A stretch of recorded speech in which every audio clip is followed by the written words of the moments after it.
Patrick Kluivert, legenda yang kini siap bawa timnas Indonesia terbang. Siapa sih yang nggak kenal Patrick Kluivert? Buat kita yang tumbuh di era 90-an dan 2000-an pasti familiar banget sama nama striker tajam asal Belanda ini.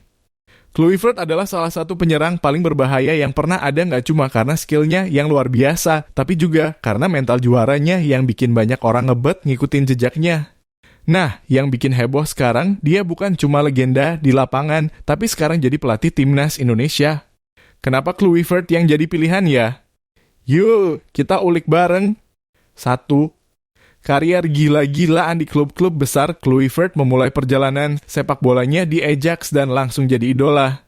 Di usia muda banget, dia udah tampil di final Liga Champions 1995 dan mencetak gol penentu kemenangan Ajax atas AC Milan.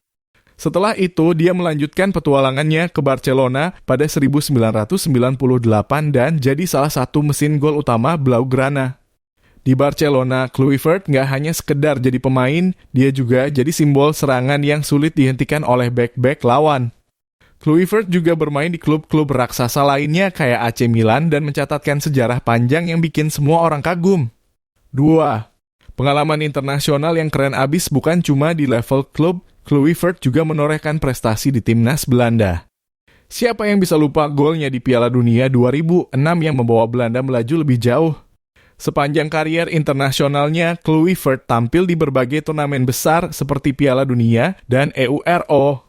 Dengan 79 caps dan 40 gol untuk timnas Belanda, Kluivert udah buktikan kalau dia salah satu striker top dunia. 3. Gaya bermain yang kece dan bikin timnas Indonesia sesuai dengan karakter. Kenapa timnas Indonesia pilih Kluivert? Karena gaya bermainnya yang pas banget sama karakter kita, guys. Timnas kita dikenal dengan permainan cepat dan menyerang, dan Kluivert sebagai mantan striker tajam pasti ngerti banget gimana cara ngebangun serangan yang efektif. Dia punya pengalaman luar biasa dalam menyerang dan kemampuan olah bola yang ngasih inspirasi buat striker kita seperti pressing cepat dan serangan balik yang eksplosif. Kluivert bakal bantu timnas Indonesia jadi lebih klinis dan tajam di depan gawang. 4. Bawa mental juara ke timnas. Yang paling penting, Kluivert bawa mentalitas juara ke timnas Indonesia. Ini bukan sekedar soal menang, tapi soal punya mindset yang gak pernah puas dan selalu berjuang di level tertinggi. Kluivert udah lama bermain di klub-klub besar dan menang di kompetisi-kompetisi terbesar. Dia ngerti banget gimana rasanya bertanding di level internasional dan pasti bisa menularkan mental juara ke para pemain Indonesia. Timnas kita butuh sosok yang bisa bikin pemain-pemain muda kita jadi lebih percaya diri dan siap tempur habis-habisan. 5. Daya tarik internasional dan pengaruh besar. Selain kemampuan pelatihan dan pengalamannya, kedatangan Kluivert juga punya daya tarik internasional yang kuat.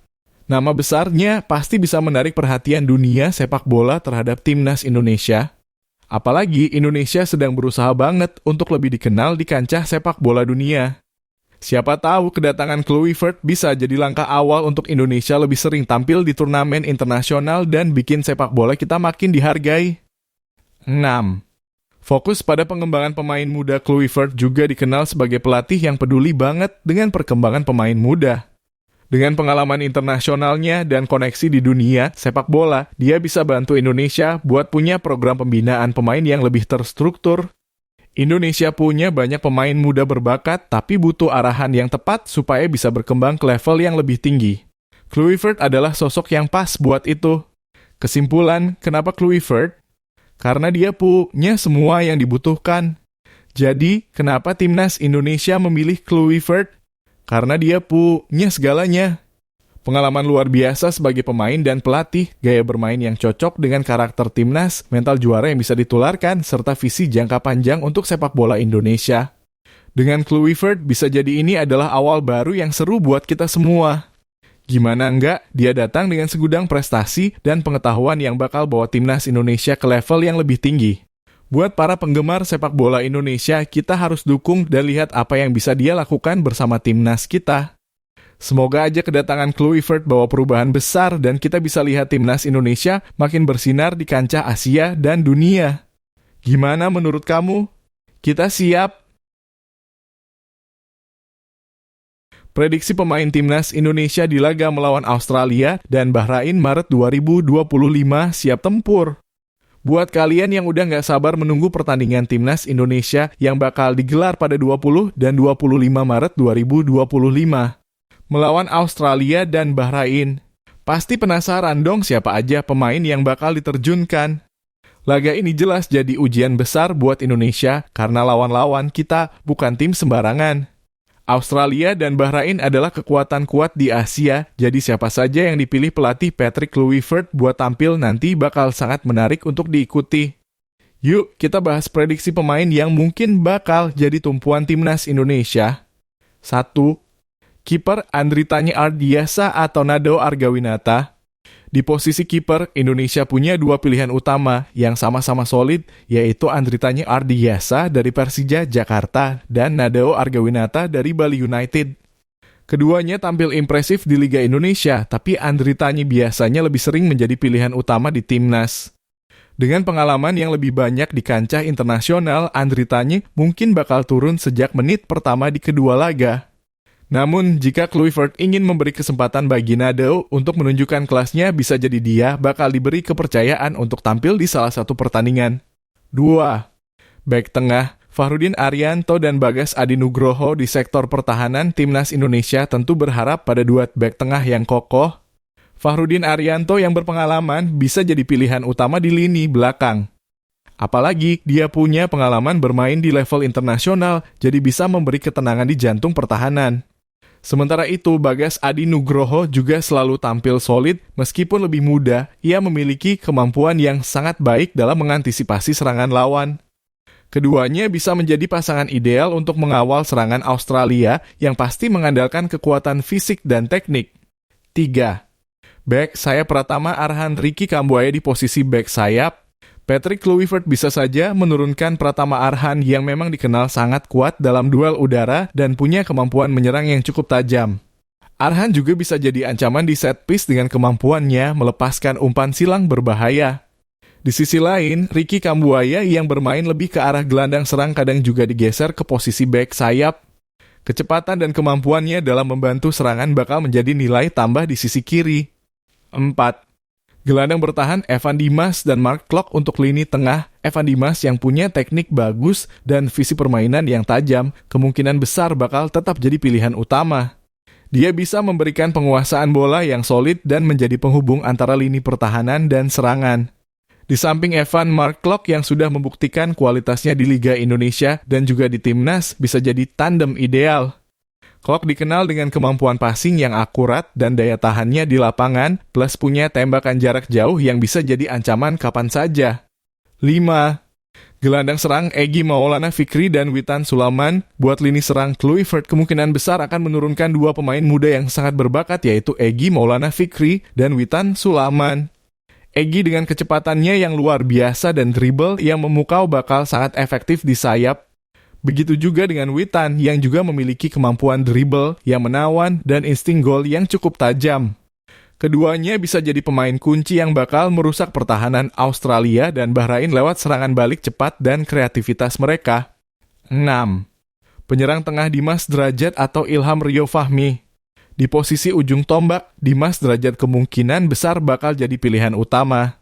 Pemain Persikabo ini menunjukkan kualitasnya di Liga Indonesia dan punya naluri mencetak gol yang cukup tajam. Dengan tubuhnya yang kokoh dan kemampuan dalam duel udara, Drajat bisa jadi solusi yang efektif di depan gawang lawan. Di sisi lain, Ilham Rio Fahmi, meskipun lebih muda, memiliki kecepatan dan kecerdikan dalam menyerang. Mungkin Kluivert bakal memberikan kesempatan kepada Ilham di salah satu laga untuk melihat performa penyerang muda ini. Prediksi formasi Timnas Indonesia untuk laga melawan Australia dan Bahrain. Kluivert kemungkinan bakal menurunkan formasi 4-3-3 atau 4-2-3-1. Tergantung dengan bagaimana dia ingin menyesuaikan permainan dengan kekuatan lawan. Kiper Andritani Ardiasa, bek kanan Pratama Arhan, bek tengah Fahrudin Arianto, Bagas Adi Nugroho, bek kiri Ricky Kambuaya, gelandang bertahan Evan Dimas Mark Klok, gelandang serang Egy Maulana Fikri Witan Sulaiman, penyerang Dimas Drajat. Tantangan laga melawan Australia dan Bahrain melawan Australia. Timnas Indonesia bakal menghadapi tantangan besar. Australia punya skuad yang sangat kuat dan solid, terutama di lini tengah dan serangan. Namun, jika timnas Indonesia bisa memanfaatkan kecepatan dan kreativitas para pemain muda seperti Witan dan Egy, peluang untuk mencuri poin di pertandingan ini tetap terbuka. Sementara itu, Bahrain mungkin sedikit lebih terjangkau, tapi jangan remehkan mereka. Bahrain memiliki struktur permainan yang cukup rapat dan bisa membahayakan jika kita lengah. Timnas Indonesia harus tetap bermain agresif dan menjaga fokus sepanjang pertandingan. Kesimpulan pertandingan melawan Australia dan Bahrain nanti pasti jadi ajang yang seru buat melihat potensi timnas Indonesia di bawah pelatih baru Patrick Kluivert. Dengan formasi yang solid dan pemain-pemain yang terus berkembang, Indonesia punya kesempatan untuk menunjukkan perkembangan pesat dan bersaing dengan tim kuat Asia. Gimana menurut kalian? Siap mendukung timnas kita di laga besar ini? Pelatih timnas Indonesia dari sejarah panjang hingga ambisi ke Piala Dunia. Sejak pertama kali timnas Indonesia berdiri, banyak pelatih dengan berbagai latar belakang dan filosofi yang berbeda telah melatih tim kita. Ada yang sukses membawa timnas Indonesia ke puncak, ada juga yang harus menghadapi tekanan berat. Tapi satu hal yang pasti, setiap pelatih punya cerita dan prestasi tersendiri yang bikin sejarah sepak bola Indonesia makin seru. Yuk, kita telusuri perjalanan pelatih-pelatih timnas Indonesia dari 1970 hingga sekarang. 1. Awal mula Rudy Kurtjes dalam kurung 1970 kurang 1973. Kita mulai dari pelatih pertama timnas Indonesia yang berjasa besar dalam mengembangkan sepak bola nasional, yaitu Rudy Kurtjes. Pelatih asal Belanda ini dikenal sebagai salah satu yang meletakkan dasar permainan sepak bola modern di Indonesia. Di bawah tangan dinginnya, timnas berhasil mencatatkan beberapa prestasi penting di ajang internasional meskipun tak langsung membawa trofi. Dengan filosofi permainan yang mengutamakan teknik dan kerjasama tim, Kurtjes jadi salah satu pelatih yang cukup dihormati pada masanya. 2. Kembali ke Asia, Hans Huber dalam kurung 1979 kurang 1981 setelah perjalanan panjang, Indonesia kembali mendapatkan pelatih asal Eropa, yaitu Hans Huber. Di masa kepelatihannya, timnas Indonesia sukses menjuarai SEA Games 1981. Pencapaian ini jadi sejarah penting karena menunjukkan bahwa Indonesia bisa bersaing dengan negara-negara Asia Tenggara lainnya. Keberhasilan ini memberikan angin segar bagi sepak bola Indonesia yang sedang berkembang pada waktu itu. 3. The Serbian legend Miroslav Klose dalam kurung 1996 kurang 2000. Pasti kalian kenal dong sama Miroslav Klose ya? Tapi ini bukan Klose yang terkenal dengan gol-golnya di Piala Dunia, tapi pelatih asal Serbia yang bernama Mirko Jozic. Di bawah asuhan Jozic, timnas Indonesia mencapai titik tertinggi pada era 1990-an, yaitu merebut juara Piala AFF 1996. Timnas Indonesia tampil luar biasa di turnamen itu dan membuat seluruh penggemar bola di tanah air bangga banget. Meskipun setelah itu Indonesia agak mengalami penurunan performa, prestasi itu tetap jadi pencapaian penting yang dikenang sepanjang masa. 4. Era baru dan tim nasional Alfred Riedel dalam kurung 2005 kurang 2008 2010 kurang 2013. Nah, pelatih yang satu ini udah pasti gak asing buat para penggemar timnas Indonesia. Alfred Riedel, pelatih asal Austria, jadi salah satu yang paling berpengaruh dalam sejarah sepak bola Indonesia. Riedel sempat 2 kali menangani timnas dan berhasil membawa Indonesia ke final Piala AFF 2010. Memang Indonesia harus puas jadi runner-up, tapi perjuangan keras timnas di bawah arahan Riedel tetap membuat kita bangga. Keberhasilan di level Asia Tenggara jadi momen penting yang membuat nama Riedel dikenang meski kadang dengan gaya permainan yang lebih bertahan. 5.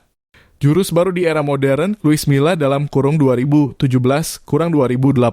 Luis Milla datang dengan misi yang jelas mengubah wajah timnas menjadi lebih modern dan kompetitif di level Asia. Pelatih asal Spanyol ini sukses mengubah cara bermain timnas Indonesia dengan filosofi yang mengutamakan penguasaan bola dan permainan cepat. Milla juga mengembangkan banyak pemain muda yang kini jadi bintang seperti Egy Maulana Fikri, Witan Sulaiman, dan lainnya. Meskipun tak berhasil membawa timnas Indonesia juara, Milla berhasil menanamkan fondasi yang baik untuk masa depan sepak bola Indonesia.